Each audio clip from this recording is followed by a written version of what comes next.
Hello दोस्तों, अभी इस वीडियो में देखेंगे क्लास 12 के केमिस्ट्री का वीवीआई सब्जेक्टिव क्वेश्चन आंसर जो आपकी फाइनल इंटर परीक्षा 2025 के लिए काफी ज्यादा महत्वपूर्ण है। तो आप लोग वीडियो को पूरा लास्ट तक देखिएगा।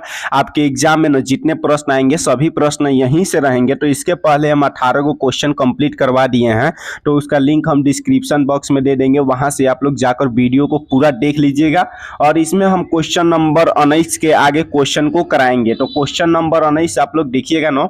आपका प्रश्न कह रहा है मोलरता से आप क्या समझते हैं, मोलरता से आप क्या समझते हैं।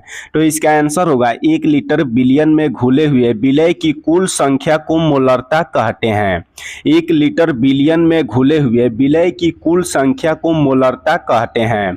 इसका SI मात्रक होता है, मोल प्रति लीटर होता है।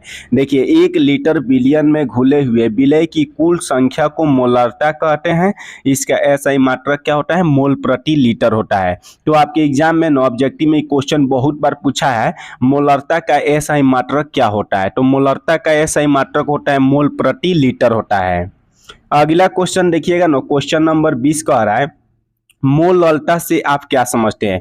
देखिए दोनों का परिभाषा अलग है और दोनों का आप लोग देखिएगा ना, इसमें मोलरता है और इसमें मोलरता है। तो दोनों परिभाषा को आप लोग ध्यान से याद रखिएगा। नीचे वाला क्वेश्चन है मोलरता से आप क्या समझते हैं। तो इसका आंसर होगा 1 किलोग्राम बिलियन में घुले हुए विलय की कुल संख्या को मोलरता कहते हैं। 1 किलोग्राम बिलियन में घुले हुए विलय की कुल संख्या को मोलरता कहते हैं। इसका SI मात्रक होता है मोल प्रति केजी होता है। देखिए मोलरता का SI मात्रक का होता है मोल प्रति केजी होता है। तो इसको आप लोग याद रखिएगा, आपके ऑब्जेक्टिव के लिए एकदम VVI प्रश्न है। और दोनों में अंतर पूछेगा ना आपके एग्जाम में, तो आप लोग दोनों का परिभाषा लिख दीजिएगा और दोनों का SI मात्रक लिख दीजिएगा। तो आप लोग का 5 नंबर गारंटी है कि परीक्षा में मिल जाएगा। क्वेश्चन नंबर 21 देखिएगा ना, क्वेश्चन नंबर 21 कह रहा है क्वांटनांक के यूनियन से आप क्या समझते हैं। क्वांटनांक के यूनियन से आप क्या समझते हैं। जिस ताप पर किसी द्रव का वाष्प दाब वायुमंडलीय वाष्प दाब के बराबर हो जाता है उसे क्वांटनांक का यूनियन कहा जाता है। जिस ताप पर किसी द्रव का वाष्प दाब वायुमंडलीय वाष्प दाब के बराबर हो जाता है उसको क्वांटनांक का यूनियन कहा जाता है। इसको आप लोग याद रखिएगा। जिस ताप पर किसी द्रव का वाष्प दाब वायुमंडलीय वाष्प दाब के बराबर हो जाता है, मतलब उसके समान हो जाता है, उसी को क्वांटनांक का यूनियन कहा जाता है। क्वेश्चन नंबर 22 कह रहा है ना, क्वेश्चन नंबर 22 HI HF से शक्तिशाली अम्ल है क्यों। देखिए HI है ना, यह HF से शक्तिशाली अम्ल है क्यों। तो HI का अम्लीय शक्ति HF से अधिक होता है। देखिए HI का जो अम्लीय शक्ति होता है ना, यह HF के तुलना में अधिक होता है, क्योंकि HI का जो बंधन लंबाई होता है वह HF के बंधन लंबाई से अधिक होता है। देखिए HI का जो अम्लीय शक्ति होता है वह HF से अधिक होता है। क्यों होता है, क्योंकि HI का बंधन लंबाई HF के बंधन लंबाई से अधिक होता है, इसीलिए HI HF से शक्तिशाली अम्ल होता है। तो इसको आप लोग याद रखिएगा। देखिए आप लोग का जितना आंसर हम करवा रहे हैं ना, सबसे शॉर्ट आंसर है, मतलब आप लोग का 2 लाइन में होगा और आसान भाषा में। अगला क्वेश्चन कर रहे हैं ना, क्वेश्चन नंबर 23 है थ्रेश होल्ड ऊर्जा क्या है। थ्रेश होल्ड ऊर्जा क्या है। तो ऊर्जा की वह न्यूनतम मात्रा जो अभिकारक के अणुओं के पास होती है थ्रेश होल्ड ऊर्जा कहलाती है। ऊर्जा की वह न्यूनतम मात्रा जो अभिकारक के अणुओं के पास होती है ना, उसी को थ्रेश होल्ड ऊर्जा कहा जाता है। तो इसको आप लोग याद रखिएगा। ऊर्जा की वह न्यूनतम मात्रा जो अभिकारक के अणुओं के पास होती है उसी को थ्रेश होल्ड ऊर्जा कहा जाता है। अगला क्वेश्चन कर रहे हैं ना, क्वेश्चन नंबर 24 आप लोग देखिएगा अमीनो अम्ल क्या है। अमीनो अम्ल क्या है। तो वैसा अम्ल जिसमें कार्बोक्सिलिक समूह और एमीन समूह दोनों उपस्थित होता है उसको एमिनो अम्ल कहा जाता है।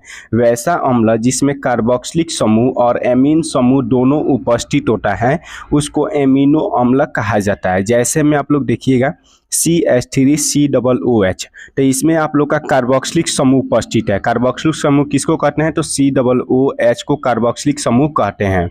और NH3 आपका एमीन समूह हो गया। NH3 का हो गया एमीन समूह। तो इसमें दोनों समूह उपस्थित है, इसीलिए इसको एमिनो अम्ल कहा जाता है। अगला क्वेश्चन कह रहा है ना, क्वेश्चन नंबर 25 देखिएगा फॉर्मेलिन का उपयोग लिखे। फॉर्मेलिन का उपयोग लिखे।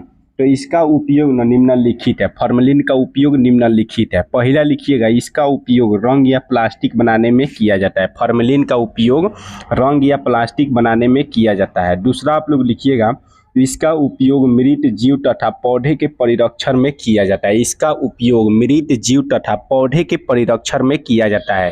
तो दोनों उपयोग को आप लोग याद रखिएगा। इसका उपयोग रंग या प्लास्टिक बनाने में किया जाता है।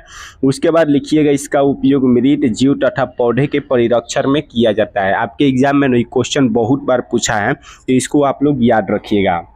अगला क्वेश्चन कह रहा है क्वेश्चन नंबर 26, हीमाग्लोबिन में उपस्थित धातु का नाम बताएं। हीमाग्लोबिन में उपस्थित धातु का नाम बताएं। तो हीमाग्लोबिन में लोहा धातु उपस्थित होता है। यह कार्बन, हाइड्रोजन, ऑक्सीजन तथा नाइट्रोजन तत्व से बना होता है। हीमाग्लोबिन में लोहा धातु उपस्थित होता है जो कार्बन, हाइड्रोजन, ऑक्सीजन तथा नाइट्रोजन तत्व से बना होता है। इसको आप लोग याद रखिएगा। हीमाग्लोबिन में कौन धातु उपस्थित होता है? तो लोहा धातु उपस्थित होता है जो कार्बन, हाइड्रोजन, ऑक्सीजन तथा नाइट्रोजन तत्व से बने होते हैं। अगला क्वेश्चन कह रहा है क्वेश्चन नंबर 27 देखिएगा, एल्युमिनियम तथा कॉपर के अयस्क एवं रासायनिक नाम लिखें। तो सबसे पहले लिखिएगा एल्युमिनियम का मुख्य अयस्क बॉक्साइट होता है और इसका फार्मूला लिखिएगा Al2O3 2H2O। उसके बाद लिखिएगा कॉपर का मुख्य अयस्क कॉपर पाइराइट होता है CuFeS2। तो दोनों को आप लोग याद रखिएगा। एल्युमिनियम का मुख्य अयस्क बॉक्साइट होता है, इसका सूत्र Al2O3 2H2O। उसके बाद लिखिएगा कॉपर का मुख्य अयस्क कॉपर पाइराइट होता है CuFeS2। अगला क्वेश्चन देखिएगा 28 नंबर क्वेश्चन कर रहा है, ब्राउनी गति क्या है? ब्राउनी गति क्या है?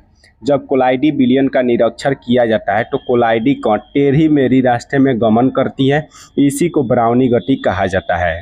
देखिए, जब कोलाइडी विलयन का निरीक्षण किया जाता है तो जो कोलाइडी कण होता है वह टेढ़ी मेढ़ी रास्ते में टेढ़ा मेढ़ा रास्ते में गमन करती है, इसी को ब्राउनी गति कहा जाता है। तो इसको आप लोग याद रखिएगा। जब कोलाइडी विलयन का निरीक्षण किया जाता है तो वह टेढ़ी मेढ़ी रास्ते में गमन करती है, उसी को ब्राउनी गति कहा जाता है। तो आप लोग का टोटल 28 को क्वेश्चन कंप्लीट हो गया है।